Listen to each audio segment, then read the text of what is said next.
Dernier tour de table un peu plus prospectif. Alors Odile, justement pour Vestiaire Collectif, qu'est-ce qu'on peut imaginer de plus autour du mobile? Jusqu'où est-ce qu'on peut aller? Donc là, on va vraiment travailler beaucoup plus sur la user experience, au-delà de toute la partie engagement et fonctionnalité dont je vous ai parlé en amont, qui existe déjà et qui fonctionne très bien. Il faut qu'on arrive à simplifier le parcours client, à la fois dans le tunnel d'achat, mais aussi et surtout dans la mise en vente. On voit que la plupart des produits qui sont mis en vente à partir d'un mobile. C'est facile, on prend son produit en photo, on a la photo sur son smartphone, on met un commentaire et voilà, alors, et justement, nous, nos étapes de mise en vente, ça se fait en 4 ou 5 étapes et l'idée, c'est qu'on puisse assez rapidement mettre en vente en un clic. D'accord. Patrick, pour FDJ? Oui, alors moi je vois deux choses. Même constat en fait sur la simplification des parcours. Et aujourd'hui, par exemple, on a une application sur Loto, une application sur Euromillions, une application sur Parion Sport, qui est l'application de Paris Sportif. Pour simplifier, en fait, ce qu'on va lancer cette année, c'est une application qu'on appelle l'application Maître, qui va permettre de réunir toutes les applications et du coup de favoriser le cross-selling, de façon à ce que le joueur finalement puisse aller facilement d'un jeu à un autre, alors qu'aujourd'hui, en fait, on a des applications pour chaque jeu. Et donc tout ce qui va effectivement dans la fluidité du parcours, dans l'ergonomie, c'est vraiment très important. Après, pour nous, on l'évoquait, le développement du mobile dans le point de vente, c'est vraiment quelque chose d'extrêmement important. Et du coup, pour aller au bout du parcours, aujourd'hui, je disais, on a finalement la possibilité de préparer son jeu sur mobile avant de payer en point de vente. Et donc derrière, c'est adosser cette fonction de préparation à finalement un compte qui va permettre de payer en point de vente à partir du mobile.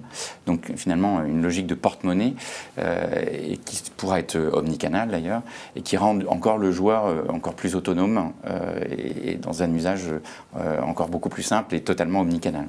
Ok. Merci. Samantha? À notre niveau, on a initié il y a quelques années une stratégie ICRM, donc d'accompagnement des mamans. Elle est surtout développée sur le site Responsive et ce que nous souhaitons, c'est en effet la développer, la prolonger sur l'application Mustela et moi.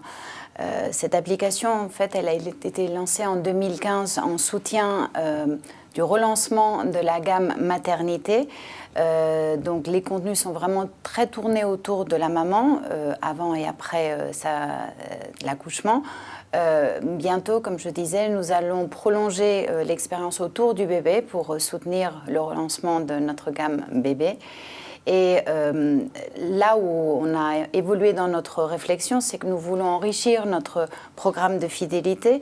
La maman reste un individu, elle est la même qu'elle soit enceinte ou qu'elle s'occupe de son bébé.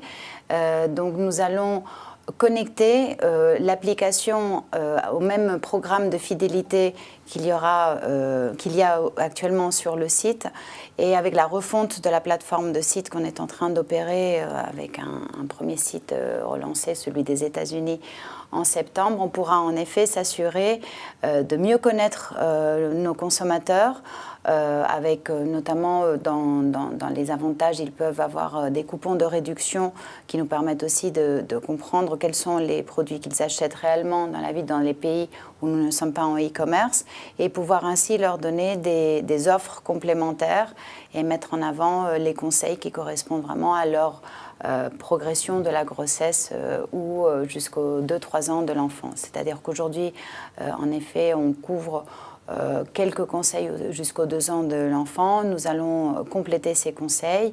Nous allons également mettre en place sur l'application un diagnostic de peau qui est en fonction du type de peau, on va mettre en avant des produits plutôt que d'autres. C'est quelque chose qui est très apprécié sur le site et que nous n'avons pas encore déployé sur l'appli. Donc ça va bientôt venir. Ok. Et alors Thomas, pour conclure, les grandes tendances et l'impact justement des technologies adjacentes, Alors je pense qu'on est encore au balbutiement du mobile, c'est-à-dire que même si on a 2,5 milliards de smartphones dans le monde aujourd'hui, Se rappeler que les 10 ans de l'iPhone, c'est simplement cette année, donc le mobile arrive simplement à l'adolescence. Et certains disent effectivement, voilà, il y a de nouvelles technologies qui arrivent, la réalité augmentée, la réalité virtuelle, les bots, les agents intelligents de type Alexa, l'intelligence artificielle, l'Internet des objets, dont le mobile ne serait qu'une toute petite partie.